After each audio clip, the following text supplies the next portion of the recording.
इसलिए इसका नाम भीमशंकर है। और यही स्थान प्रामाणिक है। भीमशंकर के बारे में अलग अलग मत है, मगर मैं जो स्थान बता रहा हूँ प्रामाणिक है। यहाँ पर भीमकृत शंकर स्तुति है, उसका पाठ करना चाहिए। यहाँ पर उस पाठ का बहुत विधान है। और यहाँ पर एक भीम कुंड है, उसमें स्नान करने का महत्व है। उसमें स्नान करके फिर उसकी पूजा अर्चना करनी चाहिए भगवान शंकर की। मगर वो कुंड अब तो गंदा सा है और मछलियां बहुत हैं, मगर फिर भी बाल्टी में पानी लेकर के आप स्नान कर सकते हैं। स्नान का महत्व है, स्नान कर लेना चाहिए, भगवान शंकर की पूजा करनी चाहिए। भीम का शंकर स्तुति है, उसका वहाँ पाठ करने का विधान है। साथ में बील पुष्प चढ़ाने चाहिए, उनकी पूजा अर्चना करनी चाहिए और वापिस नासिक पहुंच जाना चाहिए। वहां पर शिव की पूजा और नमः शिवाय मंत्र का जाप ज्यादा महत्वपूर्ण और प्रभावयुक्त माना गया भीम शंकर का। और कहते हैं कि यहाँ पर यदि नमः शिवाय की एक माला या पंचमुखी रुद्राक्ष चढ़ाया जाए तो वह जीवन में अतुलनीय बल युक्त बन जाता है, भीम की तरह मजबूत ताकतवान बन जाता है, जिसको कोई हरा नहीं सकता। यहाँ पर बील पत्र के साथ साथ रुद्राक्ष चढ़ाने का विधान है। पंचमुखी रुद्राक्ष के 2-4 दाने, 10 दाने, 20 दाने हों और भगवान से इसको चढ़ाना चाहिए। कोई 1 चढ़ाता है, कोई 11 चढ़ाता है, कोई 30 चढ़ाता है, कोई पूरी माला चढ़ाता है। पर यहाँ रुद्राक्ष चढ़ाने का विशेष महत्व है। 3 महत्व है, भीम कुंड में स्नान करने का, भीम का शंकर स्तुति पढ़ने का और रुद्राक्ष चढ़ाने का। मैंने आज 4 और आपको ज्योतिर्लिंग के बारे में समझाया, अब 4 और बाकी रहे।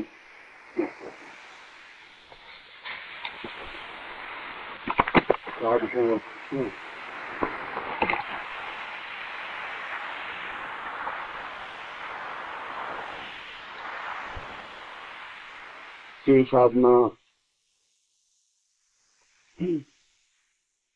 शिव साधनों में अभी बहुत कुछ बताना बाकी है और समय बहुत थोड़ा रह गया, इसलिए मैं पहले वे 4 ज्योतिर्लिंग का संक्षिप्त विवरण दूंगा और फिर एक विशेष शिव से संबंधित जो तथ्य हैं वो आपके सामने प्रस्तुत करेंगे।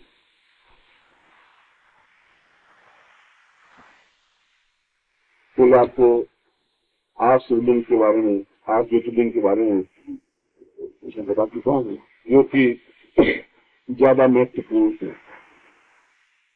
जो ज्यादा प्रचलित है, ज्यादा महत्वपूर्ण है, सुगम है, उनके बारे में मैं आपको तथ्य बता चुका हूँ।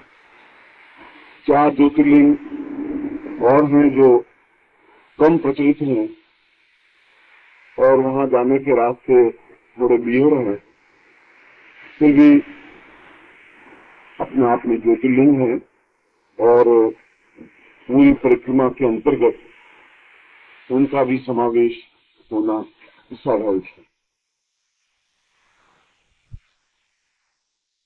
मैं जो आपको बता चुका हूँ, मैं सोमनाथ के बारे में बता चुका हूँ, केदारनाथ के बारे में बता चुका हूँ, विश्वनाथ, कालेश्वर, ओंकारेश्वर, मल्लिकार्जुन के बारे में मैंने बताया है। मद्रास से जब हम तिरुपति की ओर जाते हैं तो मद्रास से लगभग 46 किलोमीटर आगे यह विशेष पर्वत है जिसको सैल पर्वत कहा गया है।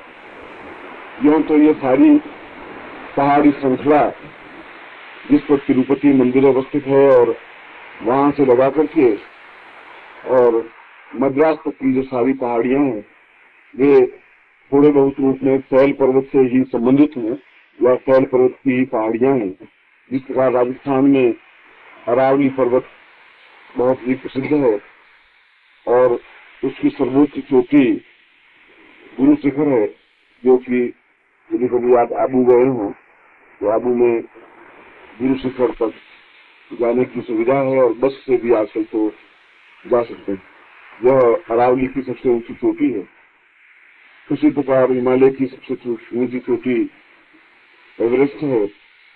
उसी प्रकार सैल पर्वत की भी सबसे ऊंची चोटी पर यह मंदिर आया हुआ है, जिसको मल्लिकार्जुन ज्योतिर्लिंग कहा गया। यह मल्लिकार्जुन नाम इसलिए पड़ा, इसके बारे में दो कथाएं प्रचलित हैं। एक तो यहाँ पर भगवान शंकर और अर्जुन का युद्ध हुआ था और उस युद्ध में अर्जुन परास्त हुए थे, इसलिए यह मल्लिकार्जुन नाम पड़ा, मल्लिक और अर्जुन। मगर यह कथा पौराणिक नहीं है, बाद की प्रचलित कथाओं में से कथा। यद्यपि इस कथा के बारे में कई पुस्तकों में यह कथा मिलती है। मूलतः मल्लिकार्जुन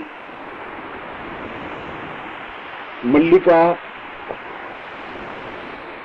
एक विशेष जाति है जो शैवों की ही उपजाति है, उनको मल्लिका कहते हैं।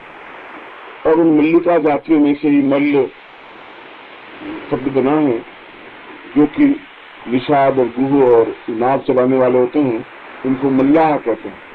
यह उसी का मल्लिका का मल्ल और मल्ल का फिर अपभ्रंश नाम बने हैं। वे मूल पर शैव रहे हैं और शिव भक्त रहे हैं। अर्जुन को इंद्र का पुत्र भी कहा गया है और यह सैल पर्वत पर इंद्र ने कई वर्षों तक तपस्या की थी और उस पर प्रसन्न होकर के मल्ल रूप में भगवान शंकर ने उसको दर्शन दिए थे, इसीलिए इस स्थान का नाम मल्लिकार्जुन पड़ा। यह पौराणिक आख्यान ज्यादा प्रामाणिक भी है, ज्यादा सही भी है, क्योंकि आज भी इस पर्वत पर इंद्र का मंदिर पुराना खंडहर मिल जाता है, क्योंकि इंद्र के दो मंदिर ही मिलते हैं। एक तो इस कृष्णा नदी में, कृष्णा नदी के पास में शैल पर्वत पर, और दूसरा यदि आप मध्य प्रदेश में कभी पचमढ़ी गए हो तो पचमढ़ी में, जो कि हिल स्टेशन की तरह है और बड़ा सुंदर सुरम्य स्थान है, वहां पर इंद्र का मंदिर है जीर्ण। इस मंदिर पर जाने की कोई असुविधा नहीं है, बसें जाती है मद्रास से भी, तिरुपति से भी, कारों से भी आदमी जा सकते हैं।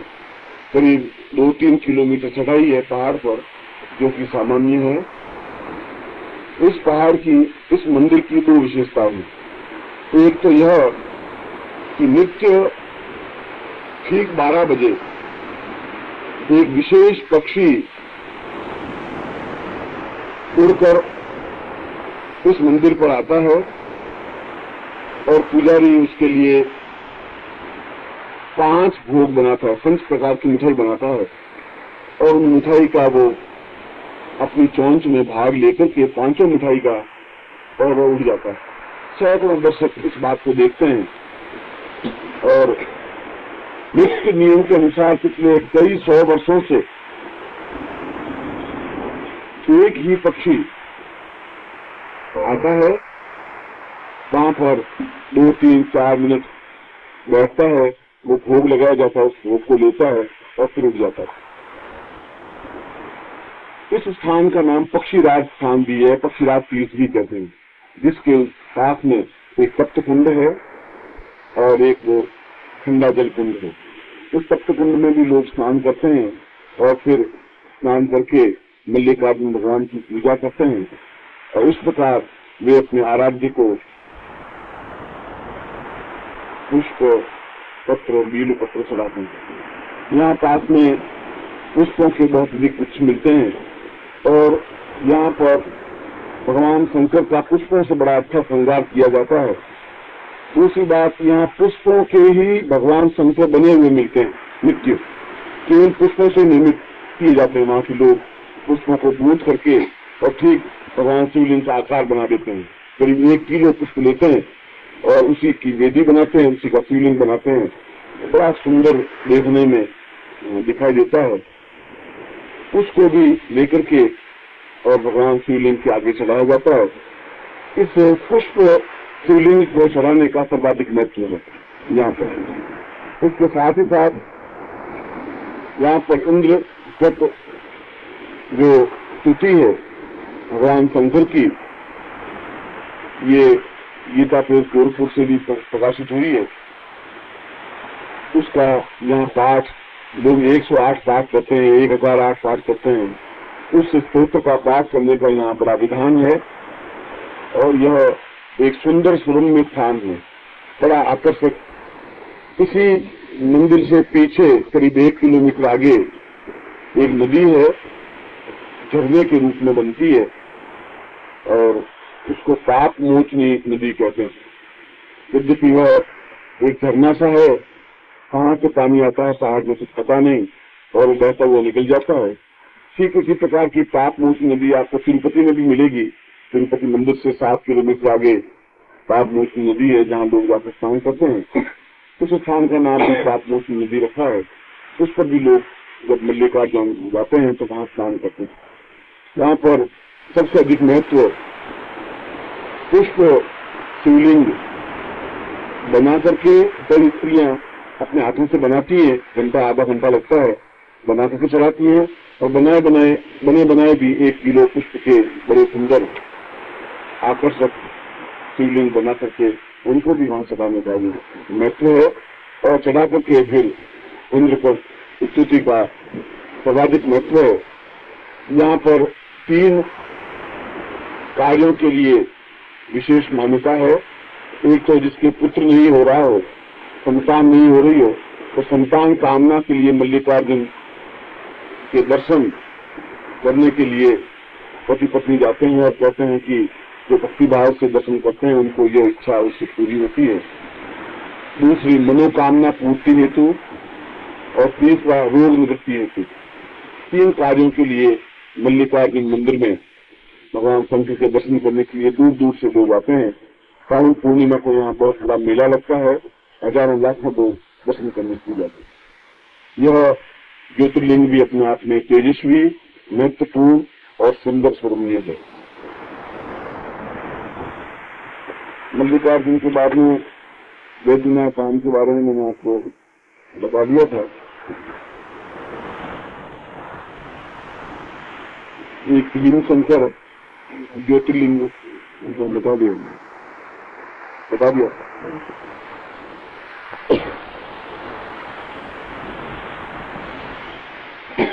एक घूसमेश्वर या धष्मेश्वर, कुछ लोग उसको घूसमेश्वर कहते हैं, कुछ लोग धष्मेश्वर कहते हैं, धष्मेश्वर या घूसमेश्वर। यह भी मध्य भारत में है और मनमाड़ एक स्टेशन है। उस मनमाड़ स्टेशन से करीब 70-72 किलोमीटर दूर यह मंदिर है। यद्यपि यह इस समय बड़ा जीर्णशीर्ण है। बिरला जी ने जरूर 2-2.5 लाख रुपए खर्च करके इसका जीर्णोद्धार जरूर मंदिर का करवाया है, मगर फिर भी इसकी कोई विशेष चहल पहल या अधिकतर लोगों का जाना मैंने देखा नहीं है। तो भी ज्योतिर्लिंग में से अवश्य है। और ज्योतिर्लिंग में से इसलिए अवश्य है कि यहाँ पर भगवान शंकर ने लास्य किया था। इस मंदिर की एक विशेषता और है कि अब दीवारें इसकी बहुत टूट गई हैं, और मगर ये मंदिर स्वयं अपने आप में आधा किलोमीटर लंबा चौड़ा मंदिर। दीवारों की जगह जगह से प्लास्टर टूट गए हैं और जो मूल मंदिर है उस मूल मंदिर में पुजारी आता है, रोज पूजा करके चला जाता है। सावन में अवश्य यहाँ पूजन अर्चन होता होगा, बाकी यहाँ ज्यादा भीड़ नहीं होती। फिर भी एक बात, यहाँ पर उन दीवारों के पास में खड़े होकर के यदि जोरों से नमः शिवाय बोला जाए तो वापिस उत्तर शिवाय नमः के नाम से आता है। ये यहाँ की विशेषता। और कोई भी व्यक्ति यहाँ इस चमत्कार को देख सकता है। हम बोलेंगे नमः शिवाय तो ध्वनि या तो नमः शिवाय वापिस आनी चाहिए, ध्वनि आती है शिवाय नमः, ये ध्वनि आती है। या चमत्कार है या तो दीवारों की पृष्ठभूमि है या क्या स्थिति है, मगर वही पृष्ठभूमि, वही ध्वनि जो हम बोलते हैं उसकी विपरीत ध्वनि आती है। और कई लोग इस प्रकार से तो दीवारों पर लोगों ने नाम लिख दिए, सैकड़ों में नाम दिए जाते हैं, वो नाम लिख देते हैं, बाद मेल में आपने देखा होगा। इस प्रकार से दीवार तो रही नहीं है और नाम ही नाम उसमें भर गए। तो फिर भी ये ज्योतिर्लिंग है और जब भी उधर जाने का मौका मिले तो अवश्य इसके दर्शन करने चाहिए।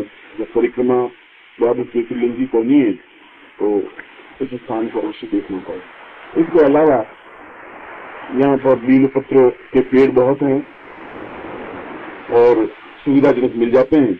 यही एक ऐसा स्थान है जहाँ 5 पत्तों के बीलपत्र भी मिलते हैं। यहाँ पर सद्गुरुदेव डॉक्टर नारायण दत्त श्रीमाली जी के दुर्लभ वीडियोस, पुस्तक, पत्रिका एवं साधना की निःशुल्क दीक्षा प्राप्त करने के लिए नीचे लिखे हुए नंबर पर वीरल पटेल जी को व्हाट्सएप पे अपना नाम और अपने शहर का नाम लिखकर भेजें। धन्यवाद।